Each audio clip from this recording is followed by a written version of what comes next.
back students to the new video lecture of class 9th science improvement in food resources. In previous lecture we have started with animal husbandry जिसमें हमने cattle farming cover किया था. In today's lecture we are going to cover three types of different animal husbandries. First is cattle farming, second is poultry farming जो हम सीखने वाले हैं, third is fishery and fourth is bee keeping या honey bee production. तो start करते हैं हम लोग स्टूडेंट्स. पहले मैं यहाँ पे पोल्ट्री फार्मिंग के बारे में बता देता हूँ. अब पोल्ट्री मीन्स व्हाट, हम लोग चिक प्रोड्यूस करेंगे. चिक्स आपने नाम सुना रहेगा स्टूडेंट्स. हम लोग हैन भी सुना रहेगा आपने. ये सब जो है वो पोल्ट्री के आर्टिकल्स है, पोल्ट्री के अलग अलग टाइप्स के एनिमल्स है. अब इनके अंदर हमको पोल्ट्री फार्मिंग में दो चीजें मिलती है स्टूडेंट्स, मीट एंड एग. दो तरीके के हम लोग क्या करेंगे, फॉल का मीनिंग भी यही होता है, चिक या हैन बोल सकते हैं. तो FOWL फॉल, ठीक है.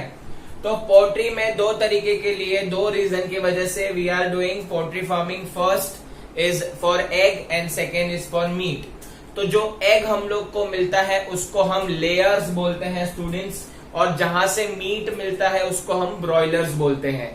जैसे कि हमने देखा था स्टूडेंट्स काउ में, कैटल फार्मिंग में हमने देखा था मिल्च एंड ड्रॉट. तो मिल्च जो था milk production, draught labour production. यहाँ पे सेम एग जो है उसको हम लोग लेयर बोलेंगे. लेयर जो है एग प्रोड्यूस करेगा और ब्रॉयलर जो है वो मीट प्रोड्यूस करेगा. अब स्टूडेंट्स ऑब्वियस है यहाँ पे भी हम लोग डिजायरेबल कैरेक्टरिस्टिक्स चाहेंगे. हमारा जो चिकन हम लोग पैदा करने वाले हैं, हम लोग जो भी ब्रॉयलर या लेयर हम लोग प्रोड्यूस करने वाले हैं उनका अच्छा क्वालिटी होना चाहिए. उनके अंदर मीट का क्वालिटी अच्छा होना चाहिए. एग आएगा तो एग का क्वालिटी अच्छा होना चाहिए, वगैरह वगैरह सारे डिजायरेबल ट्रेड चाहिए. अब ऑब्वियस है ये आपको एक में नहीं मिलेंगे, तो हम क्या करेंगे, हम लोग क्रॉस ब्रीडिंग करवाएंगे. अब इसके अंदर आपको नाम याद रखना है. इंडियन ब्रीड जो है उसका नाम असील है एंड एक्सोटिक ब्रीड है उसका नाम लेगहॉर्न है. तो लेगहॉर्न और असील दोनों को क्रॉस ब्रीड करवा के हम लोग डिजायरेबल कैरेक्टरिस्टिक्स ले सकते हैं. इन दोनों को मर्ज करवा के जो नया बेबी चिक पैदा होगा उसी को हम लोग डिजायरेबल ट्रेड्स के माध्यम से देखेंगे. तो हम लोग को क्या क्या चाहिए डिजायरेबल ट्रेड में, पहला नंबर एंड क्वालिटी ऑफ चिक. पहले तो इनका अगर क्रॉस ब्रीडिंग हुआ तो नंबर ऑफ चिक्स मिल को ज्यादा मिलना चाहिए. नंबर ऑफ चिक्स, एग्स ज्यादा आएंगे तो चिक्स ज्यादा पैदा होंगे. तो मेरे को नंबर ज्यादा चाहिए और क्वालिटी भी चाहिए, क्वालिटी अच्छा होना चाहिए. Next drop broiler for commercial चिक प्रोडक्शन. अब जो भी आपका ब्रॉयलर लोगे, ये दोनों में से जो भी हम ब्रॉयलर यूज करेंगे मीट के लिए, उनका हाइट कम होना चाहिए. ड्रॉप मतलब हाइट कम. इसका एक ही रीजन है स्टूडेंट्स, अगर हाइट कम रहेगा तो आपका स्पेस, आपका फूड का कम यूटिलाइजेशन करेगा और आपको अच्छा चीक प्रोड्यूस करके देगा. तो ड्रॉप ब्रॉयलर आपको चाहिए कमर्शियल चीक प्रोडक्शन के लिए. मैक्सिमम चीक प्रोडक्शन कम हाइट वाले ब्रॉयलर के होते हैं. इसके लिए ऑब्वियस है ना, ब्रॉयलर में से भी तो बच्चा पैदा होगा. तो वो जो बच्चे हैं वो हम लोग को कौन से पेरेंट्स से मिलेंगे, ड्रॉप पेरेंट्स से मिलेंगे. अब नेक्स्ट हम लोग बात करेंगे summer adaptation capacity and tolerance to high temperature. अगर आपका चीक जो है वो टेम्परेचर में हाई टेम्परेचर है तो भी सरवाइव करना चाहिए. उसमें टेम्परेचर टॉलरेंस कैपेसिटी ज्यादा होना चाहिए, वो एडेप्ट कर लेना चाहिए आपके एनवायरमेंटल कंडीशन को. चौथा डिजायरेबल कैरेक्टरिस्टिक्स है वो है लो मेंटेनेंस. उसको मेंटेन करने के लिए ज्यादा पैसा नहीं लगना चाहिए. उसका फूड वगैरह जो है वो सस्ता आना चाहिए और मेंटेनेंस कम होना चाहिए. And the fifth and the last is वो फाइब्रस, जो मेरे इधर फाइब्रस फार्म के अंदर, एग्रीकल्चर लैंड के अंदर जो भी वेस्ट आया है, फार्म वेस्ट जिसको हम लोग बोलते हैं, वो फाइब्रस एंड चीपर डाइट से वो काम चला लेना चाहिए. मतलब मैं एग्रीकल्चर लैंड है मेरे, वहां से मैं क्या करूंगा, वहां से जो भी मेरे पास वेस्ट है, फाइब्रस वेस्ट, उसको लेके आके दे दूंगा तो भी वो खा लेगा और मुझे अच्छा प्रोडक्शन देगा. तो टोटल 5 कैरेक्टरिस्टिक्स पे हम काम करेंगे. Number and quality of chicks, second drop broiler, height कम होगी तो स्पेस और फूड कम यूटिलाइज करेगा और चिक प्रोडक्शन ज्यादा मिलेगा. थर्ड, समर एडेप्शन होना चाहिए, टेम्परेचर हाई टेम्परेचर में भी सर्वाइव करना चाहिए। फोर्थ, लो मेंटेनेंस, कोई भी मेंटेनेंस नहीं होना चाहिए, उसको कोई बीमारी वगैरह ना हो, नहीं तो वरना आपको मेडिसिनल वगैरह खर्चा लगेगा, तो कॉस्टिंग कम होना चाहिए। And the fifth is cheaper diet में भी काम चलना चाहिए, जो भी एग्रीकल्चर से जो भी फाइबरस फूड आएगा वो उससे काम चल जाएगा। तो इसके लिए हम एग्रीकल्चर और एनिमल हस्बेंड्री को कंबाइन करते हैं, एंड एग्रीकल्चर के लिए हमको काम आ जाते हैं जो भी एनिमल्स हैं वो काम आ जाते हैं, और एनिमल्स को जो फूड है वो एग्रीकल्चर से मिलते रहता है in the form of fodder crops, जो हम सीख चुके हैं। अब इनके बारे में हम लोग और डिटेल में जानेंगे, हम लोग इनके फूड के बारे में जानेंगे, इनके शेल्टर के बारे में जानेंगे और डिजीज कंट्रोल कैसे करते हैं। तो पहले थोड़ा ब्रॉयलर चिक के बारे में जान लेते हैं students. Broiler chickens are fed with vitamin rich food for good growth. अभी ब्रॉयलर जो है उसको हम लोग एज कंपेयर टू लेयर्स अच्छा खाना देंगे, बिकॉज उसको हम मीट के लिए यूज करने वाले हैं। कम से कम अगर हम कंसिडर करें, चीक जो है उसका जो वेट है 2 kgs का होता है, तो 2 kgs के वेट में हमको कम से कम 1.6 kg जो है वो मीट मिलना चाहिए, प्रोडक्शन होना चाहिए। बाकी के बोन्स तो है वो फेंक देते हैं। तो इसके लिए ब्रॉयलर्स के लिए हम लोग ज्यादा केयर करते हैं। उनकी केयर ऐसे करते हैं जैसे मोर्टालिटी रेट कम हो, जिससे वो लोग का जो मरने के नंबर्स हैं वो कम हो जाए, आपके कम चीक्स मरे और सरवाइव हो, और वहां से हमको अच्छा मीट प्रोडक्शन मिल सके, तभी हम उसको मार्केट में भेज सकते हैं फॉर मीट प्रोडक्शन। अब नेक्स्ट बात करेंगे इनके शेल्टर की, फूड की एंड डिजीज कंट्रोल की। अब इनका शेल्टर और कैटल फार्मिंग का शेल्टर ऑलमोस्ट सेम है, सेम टू सेम होना चाहिए। सबसे पहले बात करेंगे प्रॉपर क्लीनिंग होना चाहिए। आपका जो भी मीट, जहां पे भी आपने चिकन रखे वहां पे प्रॉपर क्लीनिंग होना चाहिए, बिकॉज फेदर्स वगैरह गिरते हैं, फिर यूरिन वगैरह आता है जो पोल्ट्री से, उनका क्लीनिंग होना चाहिए अच्छे से। सेकेंड, सैनिटाइजेशन होना चाहिए। सैनिटाइजेशन मतलब आपके जो भी पोल्ट्री है वहां पे प्रॉपर जो है हम लोग स्प्रेइंग करेंगे, सैनिटाइजिंग करेंगे, ताकि कुछ भी बैक्टीरिया और इसका डिजीज कुछ फैले नहीं। And the next is third, spraying disinfectant, मतलब यही हुआ स्प्रेइंग करना है आपको ताकि सारे के सारे बैक्टीरिया फंगस मर जाए और आपके चिक जो है वो हेल्दी रहे। Last is well ventilated shed होना चाहिए, सनलाइट आना चाहिए अच्छे से और एयर आना चाहिए फॉर ब्रीदिंग। ये था इसके शेल्टर के बारे में, देख सकते हो मोर और लेस ये कैटल फार्मिंग के शेल्टर से मैच करता है। Now come to food. अब फूड में लेयर और ब्रॉयलर अलग अलग रिक्वायरमेंट है। लेयर से एग मिलेगा, ब्रॉयलर से मीट मिलेगा, तो उनका फूड क्वांटिटी भी अलग अलग रहेगा। जो लेयर है उसको फाइबर रिच फूड चलेगा, बट जो ब्रॉयलर है उसको विटामिन रिच फूड चाहिए, विटामिन ए एन के। तो स्टूडेंट्स ये एमसीक्यू में पूछ सकते हैं कि ब्रॉयलर को कौन सा टाइप का फूड रिक्वायर्ड है, तो विटामिन ए एन के से भरपूर वाला फूड देंगे, तब जाके क्या होगा, ब्रॉयलर से अच्छा मीट प्रोड्यूस होगा। नेक्स्ट हम लोग बात कर लेते हैं डिजीज कंट्रोल की। अगर इनको भी सेम कैटल के जैसे डिजीज लग सकता है with the help of bacteria, viruses and parasite and fungus. ये 4 डिजीज कॉजिंग एजेंट है, इनको भी अप्रोप्रिएट हम लोग वैक्सीन देंगे तो क्या होगा, ये डिजीज का आउटब्रेक होगा तो उनसे बच जाएंगे। प्रॉपर वैक्सीनेशन की मदद से डिजीज फैलेगा नहीं। So this was all about poultry farming. Now let us move on to fisheries. Let us begin with third type of animal husbandry, fish production, fishery भी बोलते हैं students. Now this is very complex syllabus जिसमें हम लोग को पढ़ना है, complex topic है स्टूडेंट्स, बट मैंने यहाँ पे अच्छे से कैटेगराइज करके आपके लिए इजी बना के लाया हूं, तो आप अच्छे से ये वीडियो देखते रहिएगा। तो पहले तो fish production, why it is necessary to produce fish, because it is very cheap source of protein. हम लोग को प्रोटीन वहां से मिलता है, अच्छे से हम लोग को प्रोटीन रिच फूड मिलेगा, तो व्हाई नॉट फिश प्रोडक्शन। इसके लिए हम क्या करते हैं, फिश प्रोडक्शन करते हैं। अब जो वर्ल्ड है, पूरे वर्ल्ड में 2 तरीके से फिश प्रोडक्शन किया जाता है। पहला है capture fishing, second is fish farming. अब कैप्चर फिशिंग एकदम देखो नाम में ही समझ रहा है, क्या करोगे आप, कोई भी जहां पे भी आपको फिश दिखेगा, obviously you will get fish in a water. अब वो वाटर कोई भी हो सकता है, either it will be sea और ocean water, either it will be lake, river, जो भी है वो।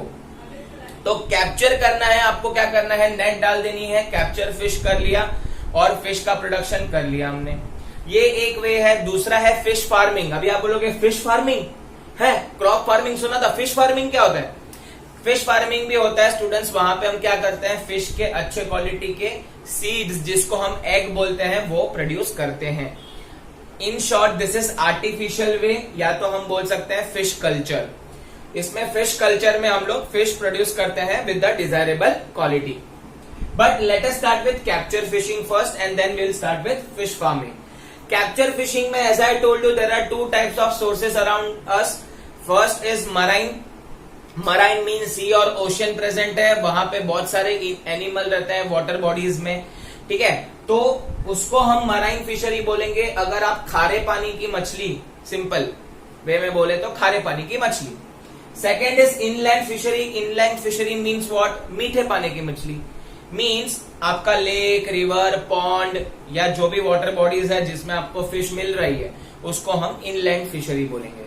तो late us start with marine fishery. अब इंडिया का कोस्टल रीजन है 7500 किलोमीटर में पूरा है। गोवा, महाराष्ट्र सब आते हैं। We are surrounded by the seas and ocean. आप देखो हर तरफ से, तो इतना सारा कोस्टल रीजन है तो obviously will take the benefit of fish production. क्या करेंगे students, pomfret, tuna, Bombay duck, ये 3 टाइप की मछली है स्टूडेंट्स।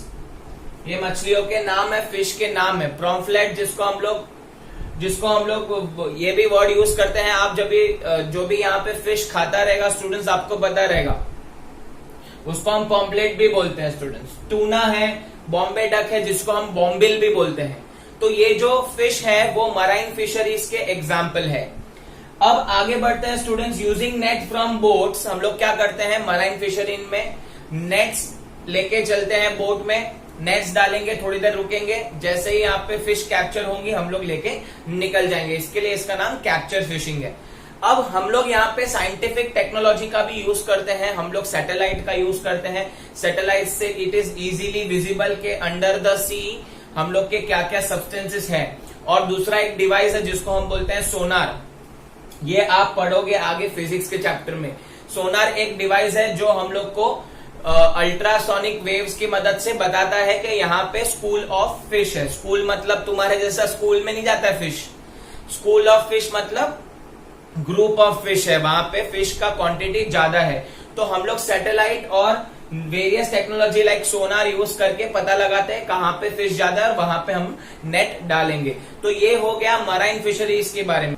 अब इनलैंड फिशरी में मैंने आपको बताया मीठे पानी की मछली मीन्स व्हाट, आपको जो भी इनलैंड जो भी आपके सोर्सेज है, वाटर बॉडीज है, लेक, रिवर, पॉन्ड्स, उसके अंदर हम लोग को फ्रेश वाटर की फिश जिसको बोलते हैं वो है इनलैंड फिशरीज में आते हैं।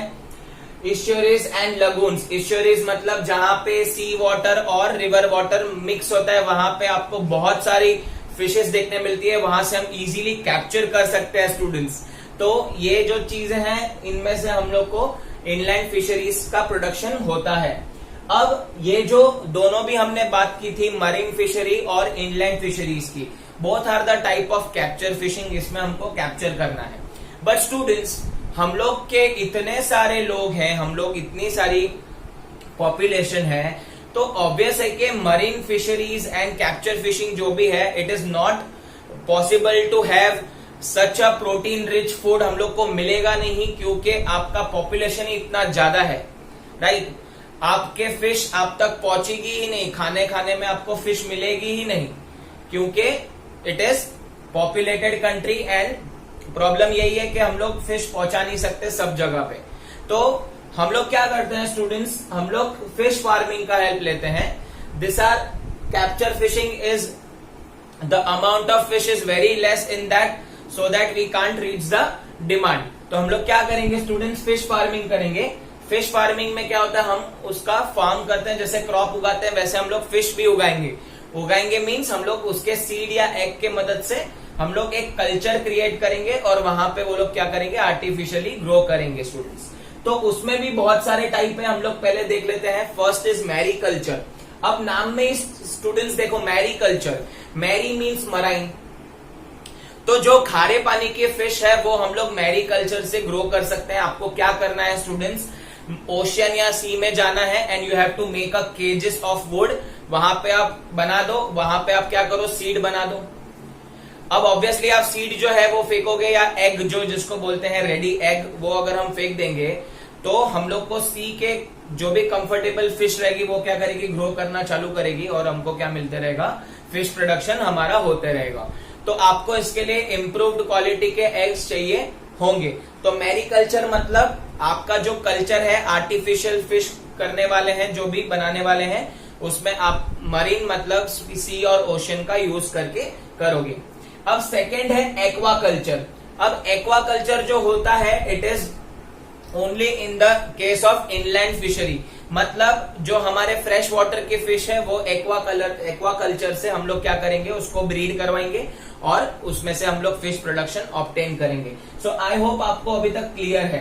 अब एक्वाकल्चर में there are 3 types. Aquaculture basic है, इंटीग्रेटेड है और कंपोजिट कल्चर है। Integrated culture, composite culture and aquaculture. तो इसके अंदर हम लोग देख लेते हैं, पहले हम लोग बात कर लेंगे मैरीकल्चर, रिवाइज कर लेते हैं। High demand of fish can meet by fish culture in sea और ओशन। हाई डिमांड है तो सप्लाई करना पड़ेगा, ठीक है।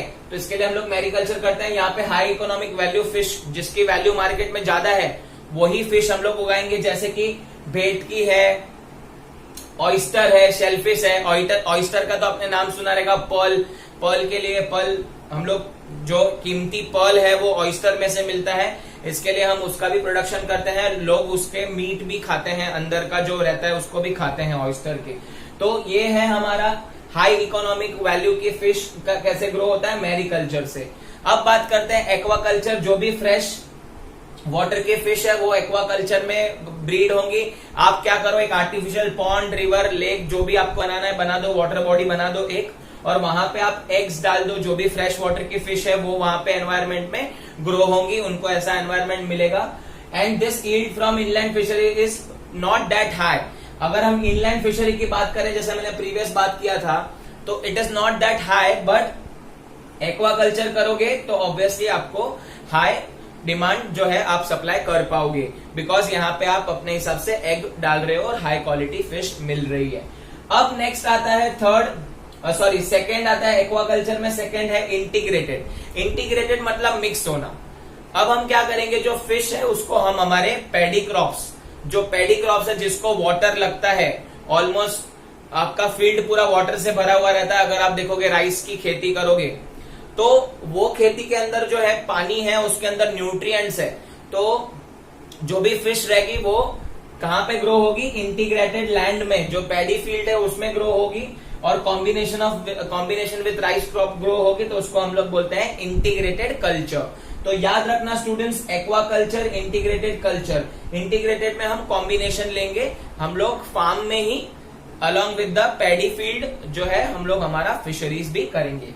एंड एक्वाकल्चर जो है उसमें हम लोग फ्रेश वाटर बॉडीज की जो फिश है उन्हीं के ही एग हम लोग डालेंगे आर्टिफिशियल पॉन्ड या लेक में। एंड मैरीकल्चर में हम क्या करेंगे, आप सी का कोई भी छोटा सा पार्ट ले लो, वहां पे हम लोग क्या करेंगे, केजेस बना देंगे और वहां पे हम एग डालेंगे, ताकि क्या हो जाए, ताकि वहां पे फिश कल्चर बन जाए एंड बहुत सारी फिश प्रोड्यूस हो। तो ये पूरा था, ये कल्चर फिशिंग है, ये मैन मेड है, याद रखना students. Now third and the most important is composite fishing. ये कंपोजिट कल्चर ही बहुत इंपॉर्टेंट है for exam point of view. Late us start with that. Very important type of aquaculture is composite culture या composite fishery बोलेंगे students. अब इसमें हम क्या करते हैं, ये एक तो बहुत इंपॉर्टेंट क्वेश्चन है एग्जाम पॉइंट ऑफ व्यू के लिए, तो याद रख लेना। अब एक कंपोजिट फिशरी में क्या करना है, आपको एकदम सिंपल एग्जांपल देता हूं स्टूडेंट्स। आपने फिश पॉन्ड देखा होगा, किसी के घर में होगा, या आपने किसी फ्रेंड के घर पे, या जिसके भी आप रिलेटिव्स के घर में गए रहोगे तो आपने फिश पॉन्ड देखा रहेगा। तो फिश पॉन्ड में आप क्या देखते हो कि आपका डिफरेंट टाइप्स ऑफ फिशेस उसके अंदर है, right. Different variety of fish है, अलग अलग कलर है, अलग अलग शेप है, अलग अलग साइज है।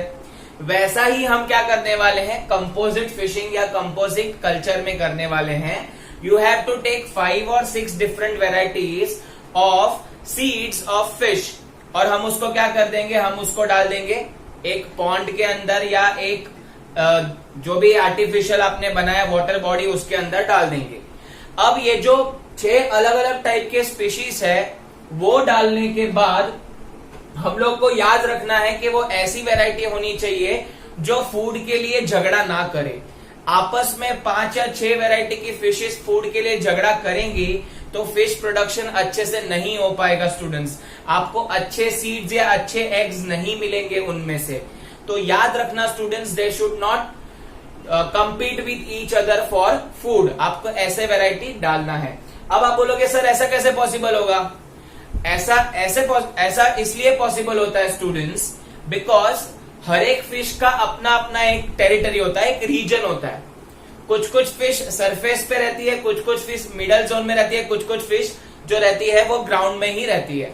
तो वैसे ही यहाँ पे मैं एग्जाम्पल लेके आया हूं, कैटलास करके एक फिश है, आपको नाम याद रखना पड़ेगा। ये सरफेस फीडर है, सरफेस पे अगर खाना आएगा तो ही खाएगी, अगर मिडल जोन और डाउन जो ग्राउंड है उसमें नहीं जाएगी। तो आपने नोटिस किया होगा कभी कि फिश पॉन्ड अगर किसी के घर में है तो वहां पे कुछ कुछ फिश जो है सरफेस के पास ही घूमती रहती है, राइट। सो कैटलास एक टाइप है। एक रोहस है जिसको हम रोहू भी बोलते हैं। तो ये रोहस क्या करती है, मिडल में ही अपना टेरिटरी बनाती है, वहां पे कोई खाना आया तो वो खाना यूटिलाइज करेगी। एंड मृगल भी एक टाइप है स्टूडेंट्स, वो बॉटम फीडर है, वो आपके पॉन्ड के निचले हिस्सों में ही घूमती रहेगी और वहां पे फूड आया तो खाएगी। And the last one is grass crabs. Grass crabs क्या करती है, वो वीड जो अनवांटेड प्लांट वगैरह होता है वो वीड पे सरवाइव करती है। तो ये 4-5 जो आपने टाइप्स ऑफ फिश डाल दिए हैं, उससे आपको क्या मिलेगा स्टूडेंट्स, इन सबकी ब्रीडिंग होने के बाद आपको अच्छे क्वालिटी सीड्स मिलेंगे। ये पांचों एक दूसरे के साथ ब्रीडिंग करेंगे तो आपको अच्छे क्वालिटी सीड मिलेंगे ना स्टूडेंट्स। यस, अब ये जो एग्जाम्पल दिया हुआ है तो इसका मेन बेनिफिट देख लेते हैं। कंपोजिट कल्चर का मेन बेनिफिट यही है कि स्टूडेंट्स ये लोग एक दूसरे के फूड न्यूट्रिएंट्स नहीं लेंगे, इनके पास सरफेस में, इनकी जो रिस्पेक्टिव सरफेस में टेरिटरी में खाना आया वही वो यूटिलाइज करेंगे। इनके फूड हैबिट्स अलग अलग होते हैं स्टूडेंट्स। दूसरा ये है कि इसका आपका पॉन्ड का पूरा यूटिलाइजेशन होगा, पूरे के पूरे जगह पे फिश आपको देखने मिलेगी। नेक्स्ट, आपका जो ईल्ड है वो इंक्रीज हो जाएगा, क्योंकि ये जो सर्वाइविंग है, मोर्टेलिटी रेट ऑफ फिश कम हो जाएगा। नहीं तो आप देखो बहुत सारे लेक या ऐसे में आपने देखा रहेगा जो बड़ी फिश रहती है वो छोटी फिश को खा जाती है। तो वैसा यहाँ पे पॉसिबल नहीं होगा। यहाँ पे मोर्टेलिटी रेट 0 हो जाएगा और इंक्रीज हो जाएगी, ईल्ड हो जाएगी इंक्रीज और फिश प्रोडक्शन मैक्सिमम हो जाएगा। बट ये कंपोजिट कल्चर का भी एक डिसएडवांटेज है। ये डिसएडवांटेज है कि ये लोग जो भी ब्रीडिंग करते हैं स्टूडेंट्स, तो ये लोग का एक सीजन रहता है या एक पीरियड रहता है, वो तभी ब्रीडिंग करेंगे, otherwise they will not breed. ठीक है स्टूडेंट्स।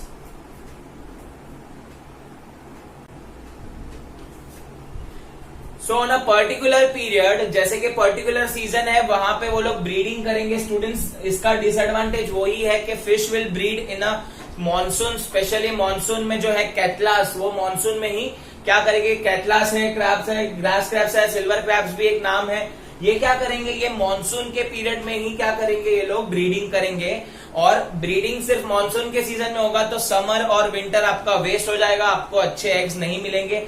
अब दूसरा एडवांटेज यहाँ पे ये है कि अगर सीड बनते हैं तो इसमें गुड क्वालिटी सीड्स आने की बहुत कम चांसेस हैं।